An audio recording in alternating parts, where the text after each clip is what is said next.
Hi everyone, the title of this talk is Dealing with Treatment-Confounder Feedback and Sparse Follow-up in Longitudinal Studies, Application of a Marginal Structure Model in Multiple Sclerosis Cohort.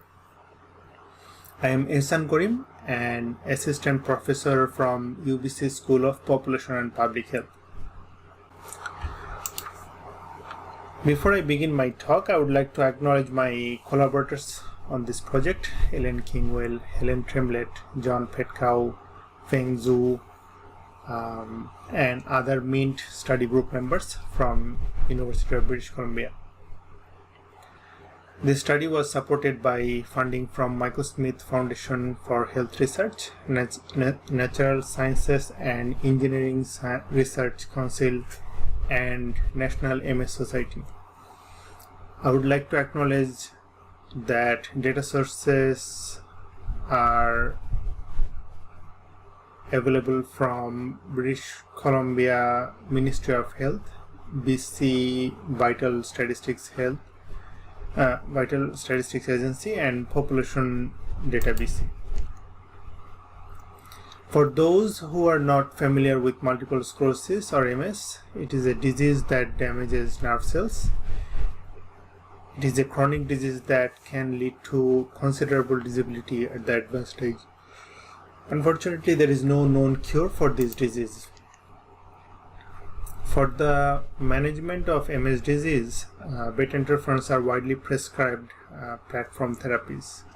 The use of beta-interferon requires regular injections and long-term use. These drugs are associated with known side effects, and therefore the patients need to consider the risk versus benefit before deciding to take this drug. In this particular work, we have three main objectives. First, we want to know whether the beta-interferon exposure is associated with any survival advantage. Secondly, we want to know whether these drugs are effective in the older population. And lastly, we are interested in investigating how to deal with sparse follow-up in the context of MS longitudinal data analysis. We have access to relapsing onset MS patients who were registered in one of the 4 BCMS clinics between 1980 to 2004. Since the beta-interferon drugs were first approved in Canada at the end of 1995, the follow-up time for the study was between 1996 to 2013. In total, we had access to more than 3,000 eligible patients. 27% of them were exposed to beta-interferon only. At the end of the follow-up, 566 of them died. In this data, let us consider the first objective, the association between beta-interferon and mortality. To propose an analytic strategy, we first need to understand the disease process. While assessing treatment effectiveness, relapse and disease progression scores are popularly used as MS outcomes. However, both of these measures are subject to measurement error, recall bias, and differential measurement due to training of the clinicians in various parts of the world.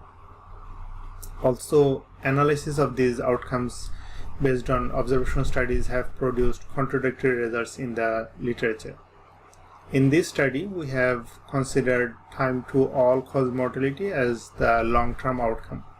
One of the strengths of this study is the use of mortality data that were captured by population-based vital statistics database.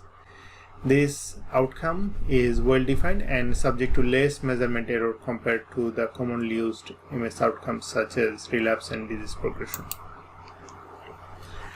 Based on MS clinical literature, we have assumed that at least 6 months of exposure would be necessary for obtaining any clinical response. Later, we have done some sensitivity analysis to check the impact of increasing the number of minimum duration of exposure.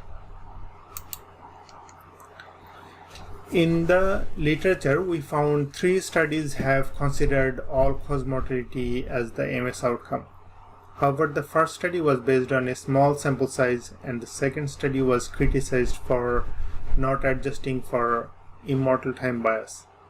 The last study was published in Brains last year that has used nested case control approach to analyze the data. None of these studies have considered any adjustment of potential treatment confounder feedback loop. To understand why we may need to consider adjustment of treatment confounder feedback, let us consider the primary association of interest. We are interested to know whether beta-interferon has any impact on survival. MS population is generally known to have higher comorbidity compared to the general population. These cumulative comorbidities over the years may impact survival. Also, the likelihood of initiating beta-interferon drugs decreases with the higher burden of comorbidity. Therefore, it is easy to see that comorbidity can act as a confounder. On the other hand, beta-interferon is a potent drug that is associated with side effects including kidney failure. Exposure to these drugs over time can influence the risk of mortality. That means comorbidity could lay in the causal path between the exposure and the survival. Therefore, comorbidity could simultaneously act as a confounder as well as an intermediate variable. In the previous MS literature, disability progression was proposed as another such variable that can create treatment confounder feedback. Therefore, it is essential to deal with the time-varying confounders that are affected by prior treatments. So in this study, we have comorbidity burden and disability that is measured by expanded disability status scale score. Other than that, regular baseline confounders could be adjusted as well. In this analysis, the baseline confounders were age, disease duration, calendar year, sex, socioeconomic status, quantiles. We have calculated the inverse probability of treatment and censoring weights and stabilized the weights to reduce the confounding due to time-dependent confounders. From the main analysis, we have found a hazard ratio of 0.63 for the beta-interferon exposure over 6 months. Remember that the 6 month was considered as the minimum expected duration of exposure to observe a clinical response. Also, the primary analysis was done based on the linear interpolation approach to impute the missing disability progression data. Those imputed data were then used to calculate the IPT inverse probability weight model. Under the M3, we have done some sensitivity analysis to check the impact of using other imputation methods. But for the main analysis, we are going to go with this linear interpolation approach.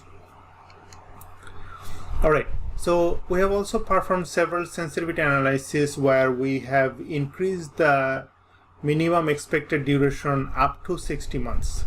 As you can see from this table, hazard ratios show a dose-response relationship as our exposure definition changes. With the increase in minimum number of exposure months, hazard ratios decrease. Alright, let's talk about the second objective. This is more of an effect modification analysis.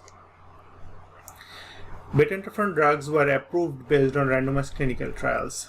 However, those trials excluded older patients for safety reasons. In British Columbia, 1/3 of the older MS population are frequently prescribed beta-interferon. This is despite the fact that we do not have sufficient evidence from randomized clinical trials that this drug is effective for older MS population. We have checked the effectiveness of our exposure in terms of older age, say more than 40 years of age, and higher disease duration, say more than 5 years of disease duration. In both cases, the drug was effective in reducing mortality for this population. We have also assessed the effect of our exposure by sex, and male group was gained significant survival advantage.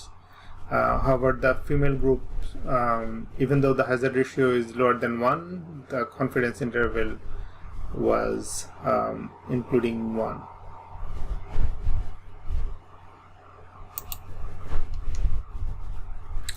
As a sensitivity analysis, we have checked the higher cut points for age and disease duration, and conclusions remained the same. All of these analyses were done by including an interaction term in the outcome model. We have also performed the same analysis using subgrouping, and the conclusions remain the same. This brings us to the last objective. This is about the sparseness in the linked administrative data. When a patient comes to MS clinic for a face-to-face physician visit, then the disability progression scores are measured by the physician. However, there are no hard and fast rules of how frequently a patient should visit the clinic. Remember that the primary analysis was done based on the linear interpolation approach to impute the missing disability progression data for the IPW weight model calculation. However, it is possible that the frequency of the clinic visit is associated with the health outcome. Therefore, we have used multiple imputation approach to impute the disability progression data as a sensitivity analysis. We have also considered multiple imputation with clusters, where each subject is considered as a cluster who contribute the disability progression data at each clinic visit. So basically we are considering a multi-level imputation approach. Based on our analysis, we see that multiple imputation approaches with or without clusters provide very similar results, although the hazard ratios differ from those from the ad hoc approaches. In either case, the conclusions remain the same. In building the imputation model, we have included the regular predictors as well as the event of death, the Nelson-Allen estimate of cumulative hazard, and follow-up index variables. We have also considered other imputation models such as the multinomial regression, classification and regression trees, linear discrimination analysis, linear mixed effect using the Gibbs sampler, but the results remain the same as the multiple imputation approach. One of the strengths of this work is that compared to regular MS outcomes, we have considered a well-defined outcome, which is subject to less measurement error. However, the exposure definition is dependent on the minimum exposure duration assumption. Also, the list of covariates were limited. As this was not a simulation study, we cannot make a generalized statement about the usefulness of multi-level imputation. Lastly, we have used a number of sensitivity analyses, and they all supported the main conclusions. So what are the main conclusions? So in summary, our primary analysis suggests that if a relapse onset multiple sclerosis patient was exposed to beta-interferon for 6 months or more, their adjusted hazard of mortality was 37% lower in any year than if they were exposed to less than 6 months of beta-interferon exposure. We also found the survival advantage was significant for MS patients who were at least 40 years of age or had at least 5 years of disease duration at the study entry. However, these results should not be interpreted as the impact of early versus late initiation of beta-interferon, as missing completely at random assumption is unlikely to be valid for the missing disability progression data, the multiple imputation approach should be preferred compared to any ad hoc approaches. Considering cluster in the multiple imputation approach did not make any difference in this particular data analysis. Thank you for your attention, and here is my email address and website. Please